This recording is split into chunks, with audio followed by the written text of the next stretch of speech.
Hello Cancer, great to have you here. My name is Shauna. Today's reading is a general love forecast. As always, take the messages that resonate and release anything that doesn't. Don't forget to like and subscribe to stay connected with upcoming readings. Let's see what's headed your way, Cancer. Feeling coming out here, and this is going to serve as your overall spiritual advice.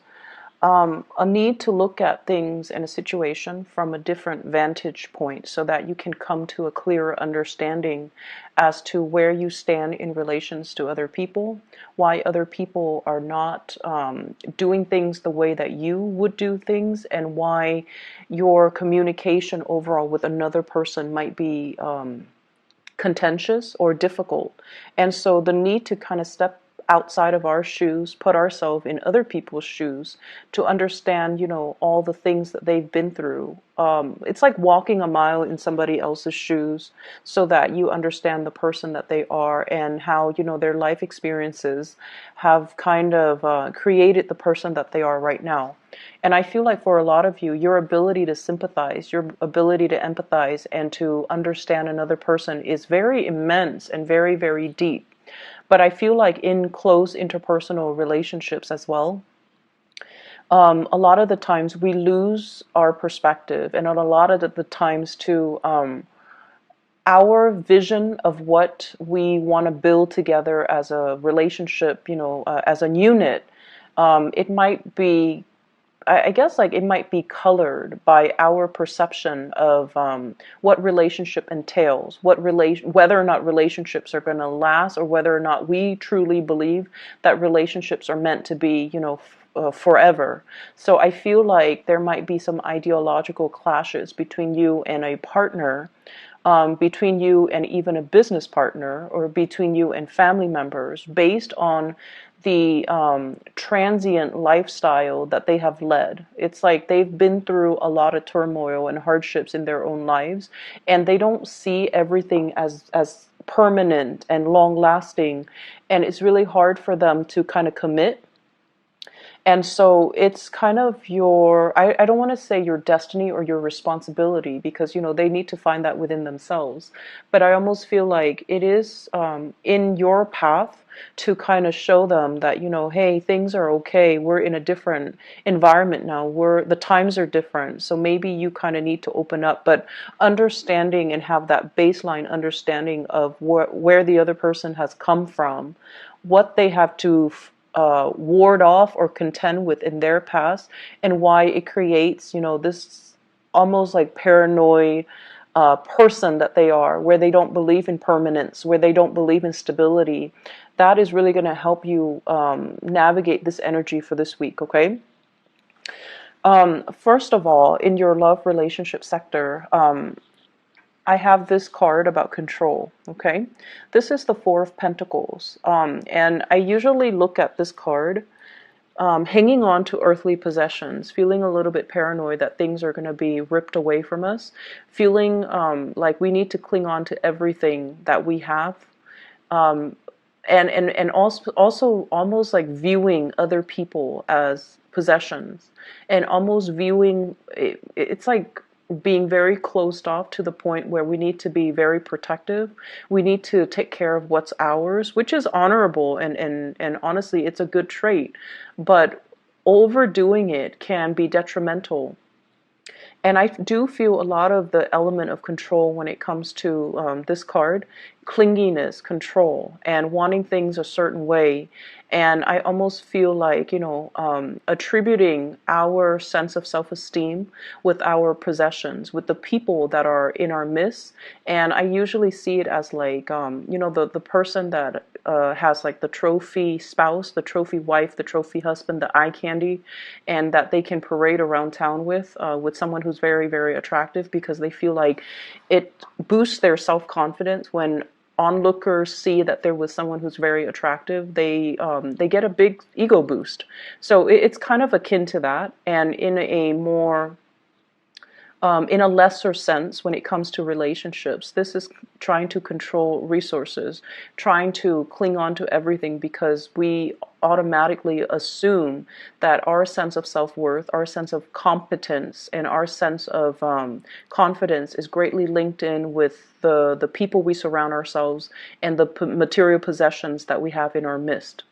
And I also feel as well, when it comes to arguments, when it comes to dealing with another person that you're romantically involved with, that you're married to, or, you know, a significant other, whoever it is, that you're romantically linked up with, this is like not being able to see outside of our own vantage point. Like I said earlier, clinging on so strongly to our beliefs that when people question our values, question our beliefs, we feel like it's an attack on us personally. And so we tend to get a little bit defensive. And a lot of the times, the things that we are very defensive about are things that we know to be true about ourselves. And that's why it's like touching a sore spot that we don't want to look at. It's like touching something we have swept under the rug that somebody is now poking at, and it makes us uncomfortable. So if there has been, you know, arguments and things like that where a partner has somewhat like triggered or found your soft spot, these are areas that you have to work on rather than getting defensive. Maybe it's time to, you know, say like, let's take a break from this. Let me ruminate over what you have just said, and then I'll come back to you at a later date. You know, detaching yourself so that you can do some inner examination, and that so you can figure out why these are such trigger topics for you, and why issues of control and dominance are playing out in your relationships. I feel like for many of you, it's like either side of the coin. You might be attracting people who are kind of like impulsive, or they're like trying to plan out everything for you in your life. So they might be encroaching, like crossing over your boundaries, or not respecting your free will. And so you have this defensive stance up all the time regarding a relationship partner, where you're trying to maintain your space and you're trying to take control of your own life. And then for others, there's this issue of, you know, control and things like that coming in your relationship that you're exuding towards another partner. The partner that you're dealing with shows up here as the Six of Swords. This is somebody that has been through hell and back, okay? They've got a really interesting backstory. So if you're dealing with someone that has been through like a lot of tumultuous childhood, a lot of dealing with, you know, a lot of relocation, moving from one place to the next. They've never had a place where they can call home. They've never had a place or a family, or even like a love relationship that accepts them for who they are. And I feel like this is a partner that has been through so much in their own lives that it's hard for them to believe in love. It's hard for them to believe in, you know, soulmates and stability and even, you know, permanence. Okay, I usually think of this as a refugee card. It's somebody that had to be uprooted against their will from their place of familiarity and safety, and they have to venture off into a new land. And usually this indicates as well people of different nationalities, interracial dating, people of different cultures coming together. And automatically, you know, whenever that happens, there's always going to be ideological differences, cultural differences, even cultural rifts and cultural divides that that can be very difficult to overcome. And if there are linguistic differences, or they're saying difficulties, but I'm hearing, well, it could be both. If there has been communication difficulties due to linguistic differences between the two of you, I feel like that's another issue that's kind of like, it's like another level of that lattice on top of the existing problems in the relationship. So you're dealing with someone who has, you know, he or she has had to overcome a lot of trials and tribulations in their own life. They are very self-made. They don't sit around and whine and complain over things. They just get things moving. And I almost feel this need for someone who you're involved with. They're constantly moving so that they don't have to process things, so that they don't have to feel things, because their emotions can be so overwhelming. If they took the time to really, you know, see a therapist or to really vent, it's like it would open up a floodgate of emotions, and they're not really ready to do that. So you're dealing with a partner who might be very broken, very injured. They're moving away from that. They're sailing away from it, and they're coming into calmer waters, and they definitely feel there is a lot of safety with you. They definitely feel like there's safety, there's a purpose, and they're trying to build that permanence with you. So rest assured that you're with someone that's not going to be leaving, and you're with someone that finds the comfort and home in you. And at the same time, it's going to be a very slow process for this person to heal from whatever situation they've had to contend with in their past. And so, you know, they're coming from a space where they might be a little bit downtrodden and broken. They're coming away from it, but I also feel like there's a very strong sense of protection that you are giving off towards this person. You know they've been through a lot, and you are also very paternally protective of them, to the point where it might be patronizing, to the point where you are offering to do everything for them and not allowing them that freedom of movement, or not feeling like they're capable or competent enough to do it. You might do it, like it might be inadvertent from your end, but I feel like you're trying to control the situation, okay? I usually see this combination as like controlling elements seeping into the relationship. One person might feel like it's healthy, but the other person, I feel like, feels like it's stifling. So be very careful about that. If that's your energy that you're bringing to the table, be careful in identifying that early on. If that's an energy that you feel coming from a prospective suitor or somebody that you're dealing with long term. The energy is very subtle, but it can be very toxic in the long run if you're not careful. Okay, if you don't nip it in the bud, it's going to escalate. So be careful about that.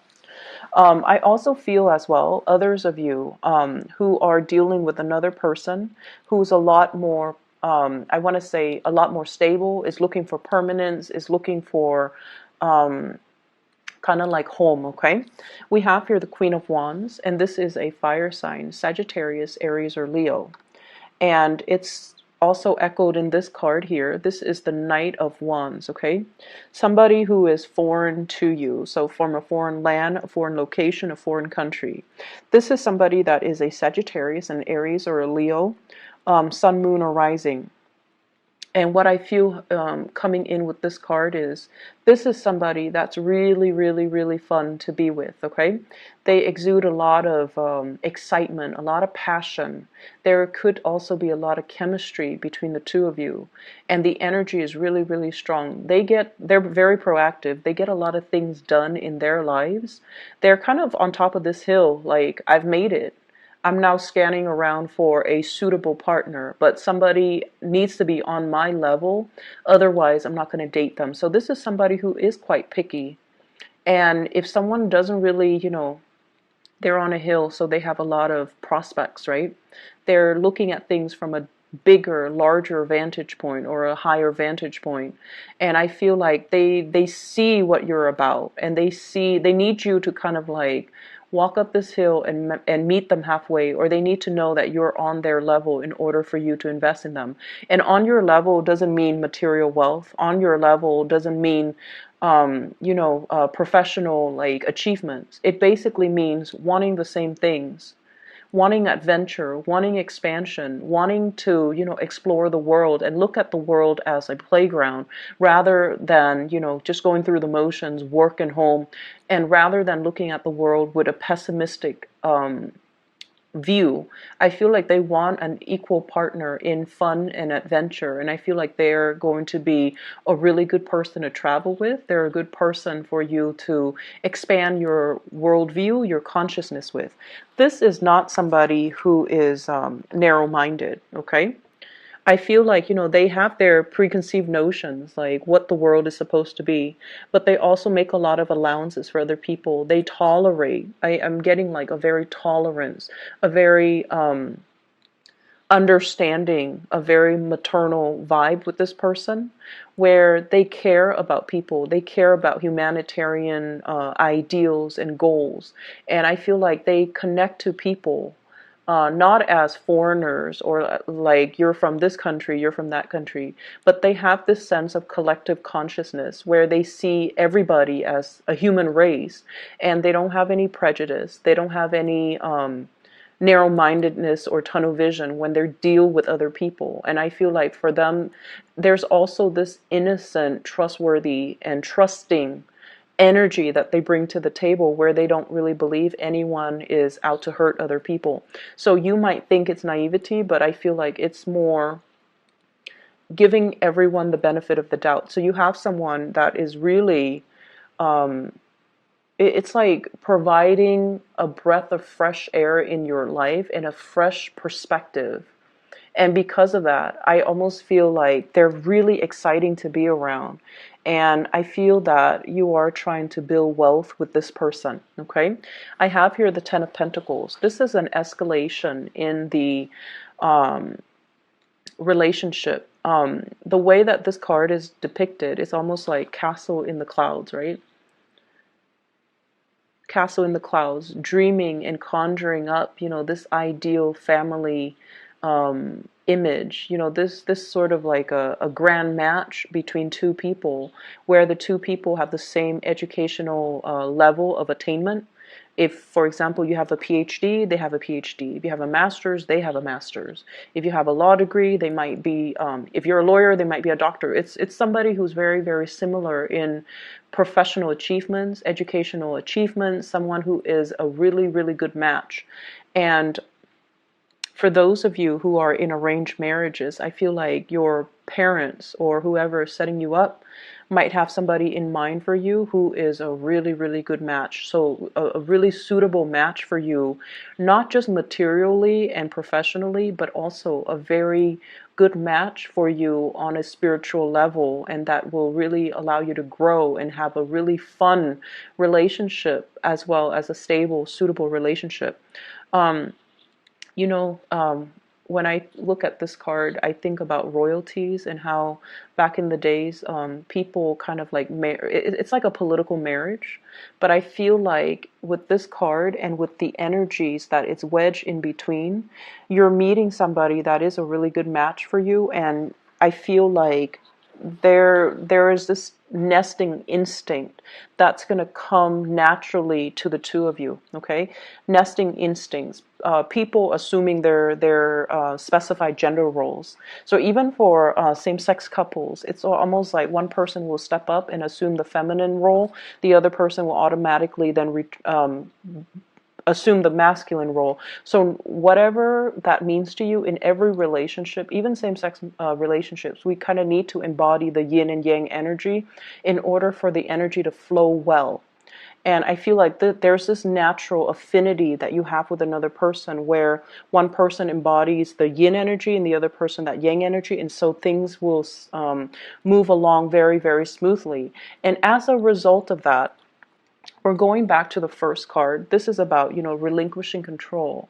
This is about allowing your partner the freedom and also the opportunity to step up and, take control of situation, or also allowing, the natural flow of who's in control and who's relinquishing, just allowing that to naturally calibrate between you and another partner, rather than forcing a connection, rather than, having it a specific way. I do feel for many of you in relationships, you are at a point where you are trying to, your nesting instincts are kicking in. You are trying to build something with a relationship partner. So you might be conscious, or, a lot more aware about your spending, which is a good thing. You are a lot more conscious about saving up. You are a lot more conscious about, taking care of your relationship partner, wanting to purchase a property, wanting to buy a house, wanting to buy a car, wanting to, save up for the children's college funds. So you're doing practical things to sort out and balance out your resources, just so that you can pass some things along, pass down a legacy, pass down an inheritance, and leave something of lasting value to your children, because somebody is triggering this nesting instinct within you. In other areas of your life, I do have a spiritual advice that's coming into the picture for you. And I feel like for some of you, and I know it's supposed to be, spiritual advice, but I'm seeing it here, so I'm just going to say it. I feel like you have an ex that's still haunting you, for some of you, and you have moved away from it, but I feel like you can't be rid of them. That's what it feels like to me. They're either relentless, like they won't let go of the connection, or you're not being clear enough. And this is something I've mentioned before many, many times for Cancerian people, especially the men, especially the Cancerian men. You're really nice people, and a lot of the times you send, confusing messages to the people that you're interacting with. And take a page out of the, I want to say, what sign is very, very final? Capricorn. Take a page out of the Capricorn playbook when it comes to, exes and relationships, okay? When they're done, they go silent. They don't even need to entertain that person. When they're done, Capricorns are done, they will ghost you. And you will never ever know, did the Capricorn person die? Are they okay? How could they not respond to me? Well, it's because they're very final. And also, it's because they also, and I feel like this is their incentive, or their, rationale for doing what they do. It's because they don't want to open up that door of communication and have you confused, or they don't want to, lead the other person on. So I feel like with Capricorns, when it's done, it's really done. They close the door for good and they move on, and you won't hear anything from them. And I feel like with you Cancers, I feel like it's very difficult for you to do that. And you might chalk it up to playing nice and being courteous. But what it does is that it creates hope from the other side, from the other person, that, oh, they're still talking to me. They might want me back. Maybe not now, but one day. So I'll keep knocking at that door. And that's not fair to the person that you're dealing with. And I feel like you have an ex here that's a little bit ruthless and a little bit relentless and a little bit like someone who tries to keep coming back. And I feel like you need to be very firm, and you need to, out of respect for your current relationship right now, you need to be very, very firm about setting your boundaries with exes, okay? And the reason I say exes here, we have the Death card. You moving on.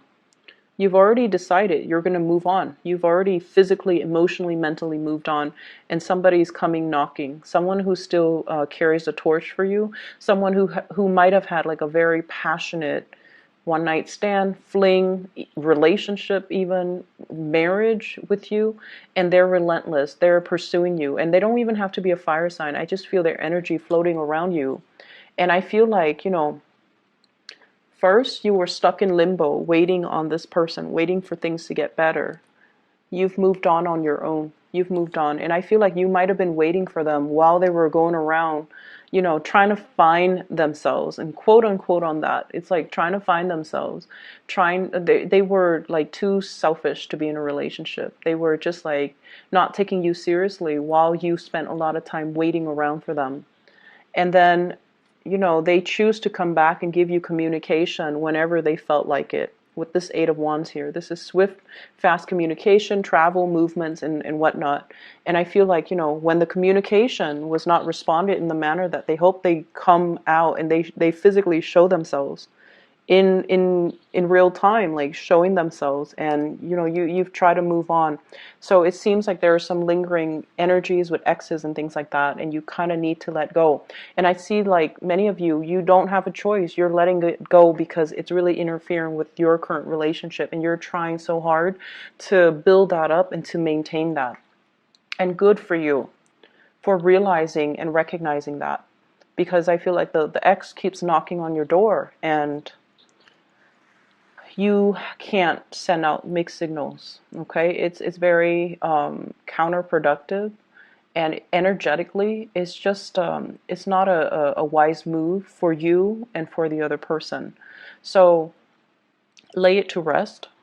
Other things that I am picking up from this spread here, I feel almost like for many of you, there is major contemplations about trying to get your life in order, trying to, get rid of bad habits, trying to reorganize your life, and trying to get yourself in a space where you can be proud of your achievements, where you can get things moving for yourself.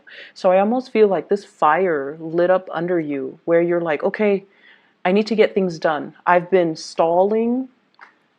People have been stalling me, or I've been stalling. I've been kind of like on the sidelines of life, just hanging around. And, there are so many things, so many dreams and aspirations and, things that I want to do, things that I want to achieve, but I've just been dangling here for quite some time. And then life, before you know it, passes you by, right? And it's sort of like, how if you've been like this, right?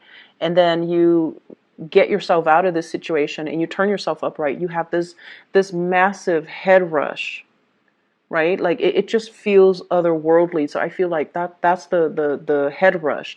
It's when all the information, all the realization, all the revelations coming to you all at once, and it can feel somewhat painful, somewhat disorienting, and somewhat like time is running out. I need to get things moving. I need to get things started.